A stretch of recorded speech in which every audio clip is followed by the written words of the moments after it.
Varicose veins కి సరైన చికిత్స కోసం సంప్రదించండి ఎవిస్ హాస్పిటల్. నమస్తే అమ్మా. నమస్తే అమ్మా.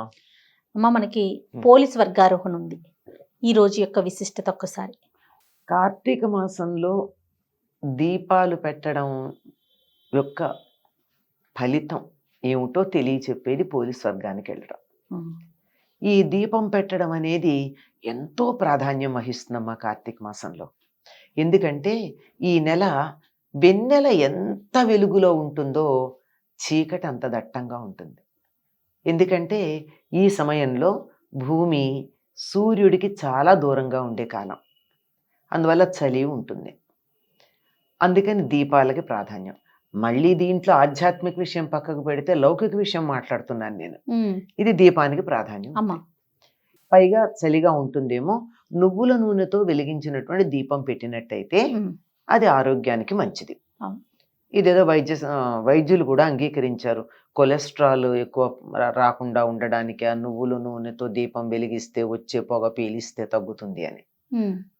అది అందువల్ల ఈ నువ్వుల నూనె దీపం పెట్టడం, ఈ నెల పెడితే ఫలితం ఏమిటి అన్నది మనకు అనుమానం వస్తే ఆ అనుమానాన్ని తీర్చడానికి ఒక కథ చెప్పారు. ఇది పోలీస్ వర్గానికి వెళ్ళడం. మనకి ప్రతిదీ కూడా ఒక వ్రతం ఏదన్నా చేసినప్పుడు, ఒక పూజ కానీ చేసినప్పుడు దానికి ఫలితం ఏముంటుంది అని అడుగుతారు. మనకి నాకేమిటిటా అని అడిగే పద్ధతి ఉంది. ఏదో ఉండాలి కదా.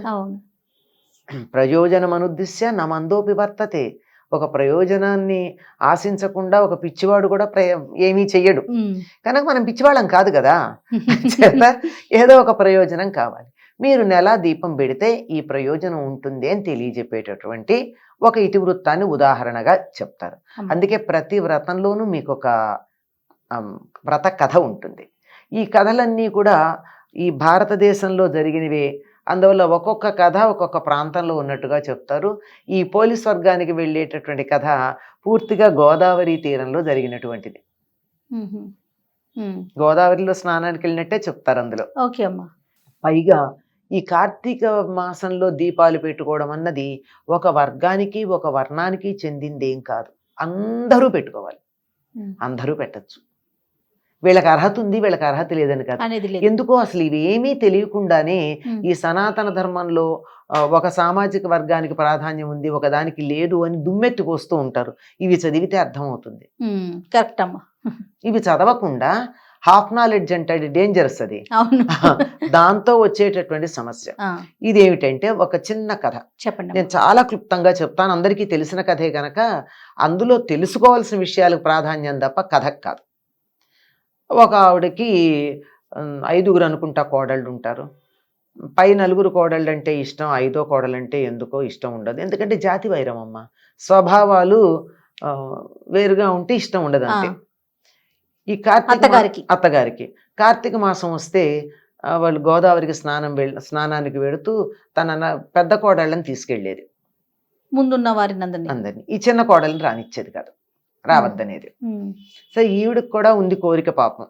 అందుకని ఏం చేసేది, వాళ్ళు అలా వెళ్ళంగానే ఇటు పెరట్లో ఉన్న బావి నీళ్లతో స్నానం చేసి, ఆ పెరట్లోనే ఓ పత్తి చెట్టు ఉంటే పత్తి చెట్టుకున్న పత్తి తీసి ఓ ఒత్తిలాగా చేసి, క్రితం రోజు మజ్జిగ చేసినటువంటి కవ్వం ఉంది, ఆ కవ్వానికి ఈ ఒత్తిని రాచేది. కాస్త వెన్న అంటుకుంటుందిగా, అది దీపం తులసి దగ్గర పెట్టేది. పెట్టి అది మరి నేతి దీపం పెట్టిన ఫలితం ఆవిడికి. పెట్టి బియ్యం వాడేసుకునే బుట్టలను ఉంటాయి మనకి, అంటే వెదురుతో బుట్టలు ఉంటాయమ్మా. బియ్యం కడిగి అందులో వేస్తారు, పొడి పొడిగా వచ్చేస్తాయి. నీళ్లు కారడానికి కొంచెం ఖాళీలు ఉంటాయి కదా, ఈ బుట్ట దాని మీద బోర్లించేది. ఎందుకంటే దీపం దూరం నుంచి వస్తున్న అత్తగారికి వాళ్ళకి కనపడకూడదు. వాళ్ళు వస్తున్న జాడ రాగానే గబగబా ఇవన్నీ పక్కన పెట్టి ముసుగు పెట్టుకుని పడుకునేది. అయ్యా పుణ్యం మాకే వచ్చింది, దీనికి పుణ్యం రాలేదని వాళ్ళు సంతోషపడ్డారు. అయిపోయింది. చివరి రోజు ఇలా నెల రోజులు చేసింది. అయిపోయింది. చివరి రోజున వీళ్ళందరూ ఆ గోదావరిలో దీపాలు వదలడానికి ఎడతారు కదా, అలా వెళ్ళారు. అలా వెళ్ళేటప్పటికీ వాళ్ళకి దేవదూతలు ఈ చిన్న కోడలిని, దీని పేరు పోలి, ఈ చిన్న కోడలిని విమానంలో ఎక్కించుకు తీసుకెళ్తున్నట్టు కనపడింది. వాళ్ళందరినీ పెట్టి ఎవరు మీరంటే ఇదిగో మా పోలి అన్నారట. అవును మీ పోలే మేము తీసుకెళ్తున్నాం.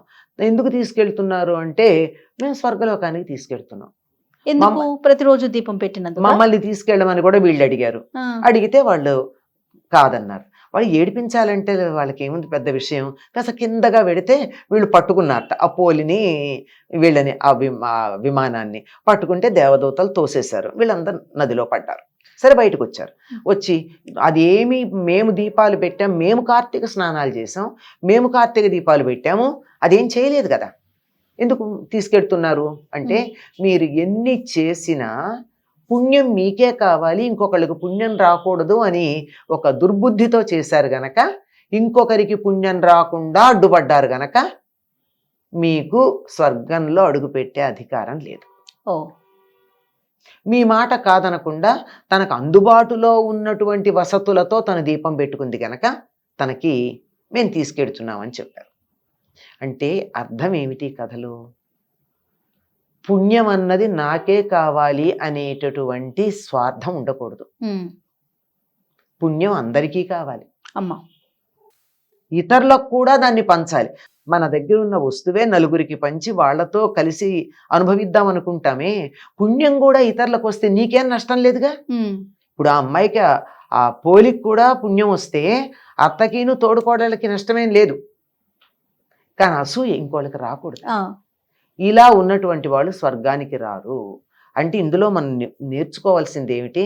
గోదావరికి వెళ్ళి స్నానం చేసే వీలు లేకపోతే ఇంట్లో చెయ్యండి. ఇంట్లో కూడా బావి లేకపోతే బకెట్లో నీళ్లతో చెయ్యిలా 3 సార్లు తిప్పి గంగా గంగా గంగా అంటే గంగ అందులోకి వచ్చి ఉంటుందిట ఈ నెలంతా. అంచేత గంగా స్నానం అని అనుకుని స్నానం చెయ్యండి. మాకు ప్రత్యేకంగా ఒత్తులు ప్రత్యేకంగా చేసి ఇంతంత నువ్వుల నూనె పోసి నీ దీపం పెట్టే వీలు లేదు అంటే ఎంత వీలైతే అంత దీపం పెట్టండి. భక్తి ప్రధానం. ఎంత కిలోల నూనె తెచ్చి దీపాలు పెట్టి ఇంకొకళ్ళకి పుణ్యం రాకూడదని అడ్డుపడినట్టయితే మీరు టన్నుల కొద్దీ నూనె వెచ్చించి బేళ్ల కొద్దీ పత్తితో దీపాలు పెట్టినా ఎక్కడ ఉన్న వాళ్ళు అక్కడే ఉంటారు. ఇది ఇందులో ప్రధానంగా గుర్తుంచుకోవాల్సింది. ఒకటి, మనకు అందుబాటులో ఉన్న వాటితో ధర్మాన్ని ఆచరించాలి. 2, ఇతరులకు కూడా మేలు కలిగేటు చూడాలి తప్ప నాకొక్కలకే పుణ్యం రావాలి అనేటటువంటి దురాశ ఉండకూడదు. ఇది తెలుసుకున్న వాళ్ళు ఒకవేళ ఏ కారణంగా నైనా కార్తీక మాసంలో దీపం పెట్టకపోయినా నమస్కారం చేసి నాకు ఇవాళ కుదరలేదు, ఎవరెవరు పెట్టారో వాళ్ళకి నమస్కారం చేస్తున్నాను అనుకున్నా మనకి సరైన పుణ్యం లభ్యమవుతుంది. ఈ వ్రతాల్లో ఈ నోముల్లో ఉన్నటువంటి కథలు చదువుకోవడం ద్వారా మనం తెలుసుకోవాల్సిన విషయాలు చాలా ఉన్నాయమ్మా. మన ప్రవర్తనకి సంబంధించిన విషయాలు ఉన్నాయి. ఇతరులు పుణ్యం సంపాదించుకోవడానికి సహాయపడు, నువ్వు వెళ్ళలేకపోతే, నేను గుడికి వెళ్ళలేకపోతే నీకు ప్రోత్సహిస్తామా, నువ్వు వెళ్ళిరా అంతే, చాలు అంతే. అది లేకపోవడం వల్ల వాళ్ళు ఎంత చేసినా వాళ్ళకి పుణ్యం రాలేదు అని. ఇది పోలీస్ స్వర్గానికి వెళ్ళినటువంటి కథ. ఇది కార్తీక మాసంలో అమావాస్య నాడు చిట్ట చివరి రోజు చేస్తారు. ఆ రోజు మంగళవారం శుక్రవారం అయితే అయ్యో మన ఇంటి ఆడబడుచు కదా ఎందుకు పంపిస్తాము అని చెప్పి మాట్లాడి చేస్తారు. ఓకే. ఇంకా ఆ రోజు ఏమైనా ప్రత్యేకమైన విధి విధానాలు పాటించాలమ్మా? ఏమీ లేవమ్మా. ఈ కార్తీక మాసం అంతా ఏం విధి విధానాలు ఉన్నాయి? తెల్లవారుజామున సూర్యోదయానికన్నా 1.5 గంటల ముందు స్నానం చేయడం, తులసి దగ్గర దీపం పెట్టడం, ఆహార నియమాలు పాటించటం. ఆహార నియమాలు ఉన్నాయి కదా మనకి. ఏదో సాత్విక ఆహారమే తింటాం, రజోగుణానికి సంబంధించింది తమో గుణానికి సంబంధించిన ఆహారాలు తినకుండా ఉండడం, అట్లాంటి నియమాలే ఉన్నాయి. సాయంత్రం మళ్ళీ ఎలాగో దీపం పెడతాం. ఇంకా అమావాస్య ఉంది కనుక, కార్తీక మాసమే కనుక తులసి దగ్గర మళ్ళీ సూర్యాస్తమైన తర్వాత దీపం పెట్టుకుంటాం. అంతే. నమస్తే. నమస్తే అమ్మా.